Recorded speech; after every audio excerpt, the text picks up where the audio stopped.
from revealing the hidden. And last week we were discussing about the effects of sexual abuse on a person's life. And we discussed what is sexual abuse, why we need to discuss this particular topic, and who all can be the victims of the sexual abuse. And today we are going to discuss how we can cope up if you and I underwent an episode of sexual abuse. One of the common questions almost all victims start with is, why me? Why this has happened to me? What mistake I have done so that I've been a victim of this? How would you like to answer them, Bonnie? Well, firstly, it takes a lot of courage to even acknowledge that you have been a victim, and it's not something that it's not like a failure that you tried to run a race and then do not win it. However, the way how I would answer the why me for myself is that, well, I didn't choose it, it chose me. Now if it chose me, then there has to be something in me which is enough to kind of help me combat it, overcome it, be victorious coming out of it. And if it has chosen me, then I see myself as not the victim but somebody who, when I was not enough to fight my battles, was able to walk over me.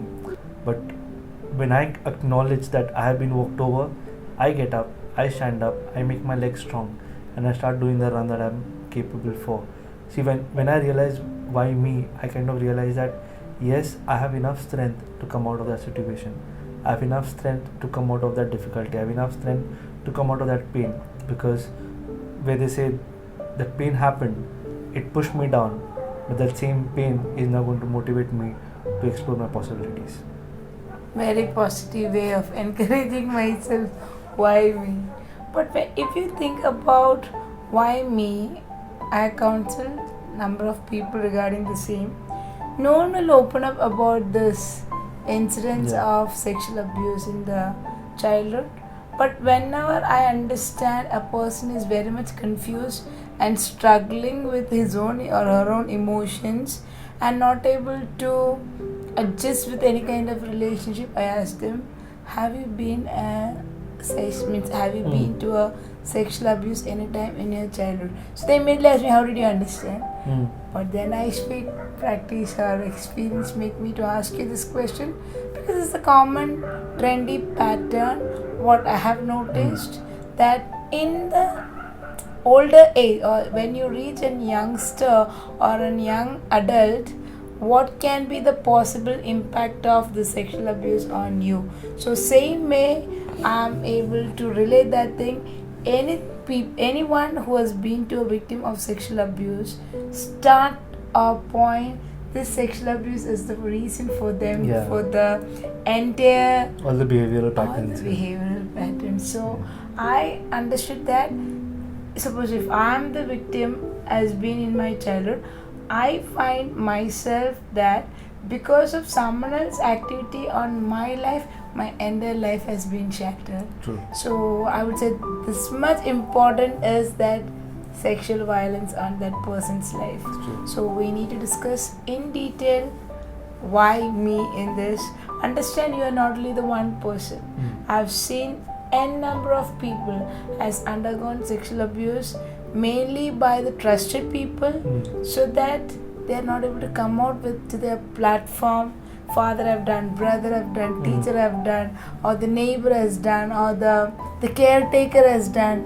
The child is not able to tell it out. Correct. Because that is an authority supposed to be protected under the umbrella of that particular person. True. So understand, it's not only you.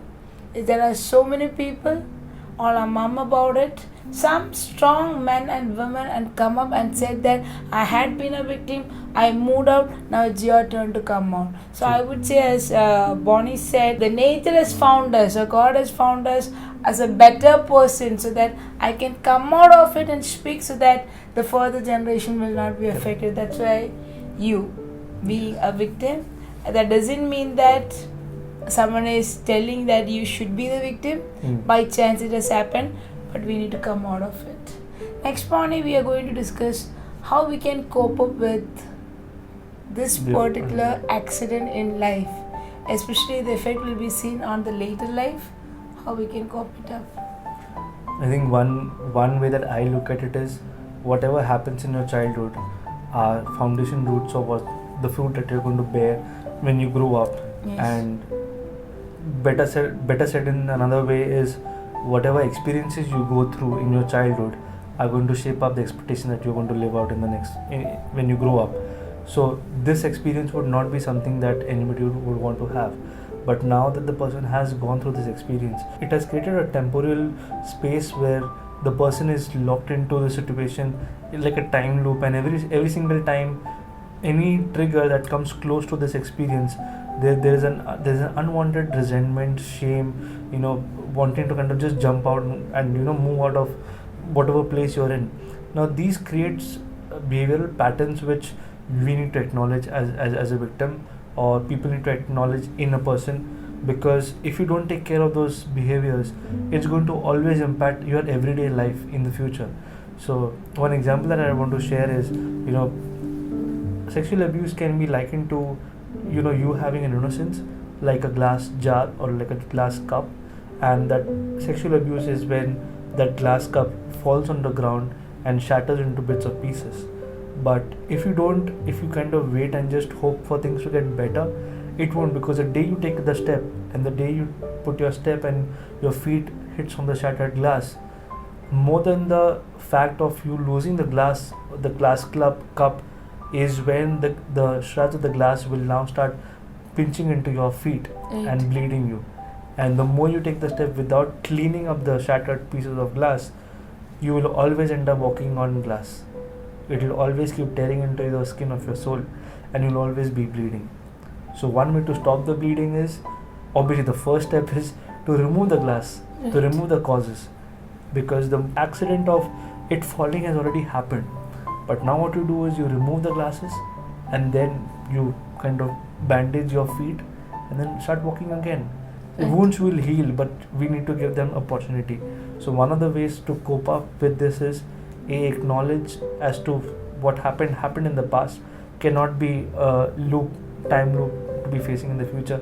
Second is to understand that yes, you may not have had control then, but you do have control now. Yes. Well, another thing that comes to my mind is when you're coping up with it, one of the breaches that happened in the childhood of the victim was a innocent breach of trust. Innocent breach of trust has occurred, and that breach can only be bridged as the person grows. But just because the trust was breached in the past, that doesn't mean the person loses the capacity to build trust again. So one good way is you start taking every relationship on a fresh note and not try to get the effects of the past in that relationship. Second is start building trust at least with one new person, and that bond, when it gets created in a matured you, because when you were small or when the victim was small, there was less maturity. But now that you're matured, now that you're understood, acknowledged, you're able to build a relationship on a higher ground with stronger foundations, and with understanding that okay, there needs to be a trust, and that trust will only get better and better as the bond becomes stronger. So maybe with your spouse or maybe with your loved one, you can start opening up little by little, maybe not all at once, but as you open up and as that person is able to handhold you through the relationship, you will end up getting a much more stronger foundation to build a future life. And then in retrospect, you can always look and compare and see how well you have come from what happened to you. Very nicely said, Bonnie. And I think you covered almost a major chunk of information how we can cope it up. To add on, I would say counseling plays an important role, because being a victim of sexual abuse cannot be accepted by parents first and loved ones, because society sees that it is a hidden thing which cannot be told in public. True. Which can affect the personal life as they go into their marriage or whatever. True. Because a victim of sexual abuse may not get a better marriage proposal. Yeah. These are the myths of the society. So as long as we are in the society, parents or loved ones doesn't want to expose the stories out. True.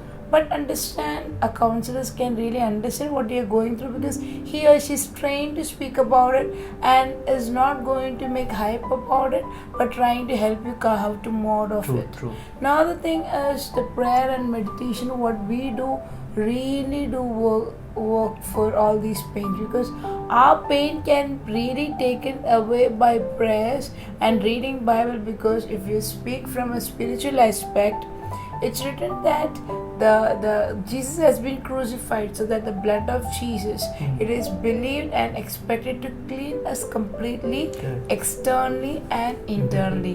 What man cannot see or what man cannot repair, a God can repair. So this is the power of Jesus in our life. And more than that, how Jesus has been resurrected, the same way we are also called to have a resurrection. We are not called to be in the pit where we are in. We are asked to rise Yes. up, so that this will help us to encourage ourselves and come out of it. Amen. So this is another way of coming out or coping up with what all things have happened in my past. Before winding up, I would like to say about the empowering ability of a man and woman.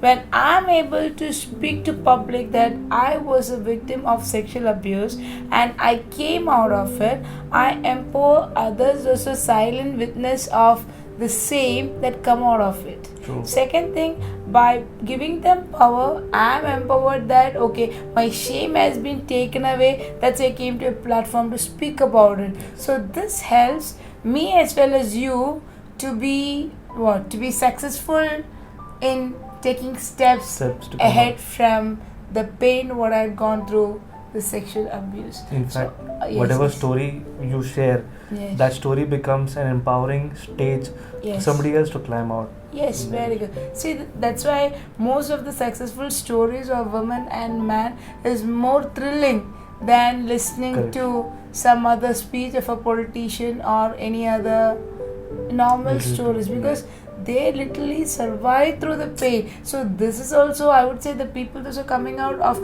painful past like this without their knowledge what has happened actually empower everyone. Everybody, yes. Because even if you are a victim or not a victim, if he or she can come out of it, how much more I should Others come can out come of out. it. This is the kind of positivity your empowering stories are given to others. True, definitely. So I think we had discussed a good deal on sexual abuse, and understand this is a common problem felt by everyone or dealt by everyone in normal life. We are not talking about any standards or education or literacy rate for this particular issue. It is kept mum about it, but if you are a victim, please come out of it, because life will be much better as days goes by. And without your knowledge, what all things happen in your childhood has no impact on your continuing life. So that take steps and move ahead. Hope this session is a blessing for you, and next week we are coming again with another topic. Thank you, Bonnie, to be a part of this wonderful session, and you really put insight on this same. Thank you.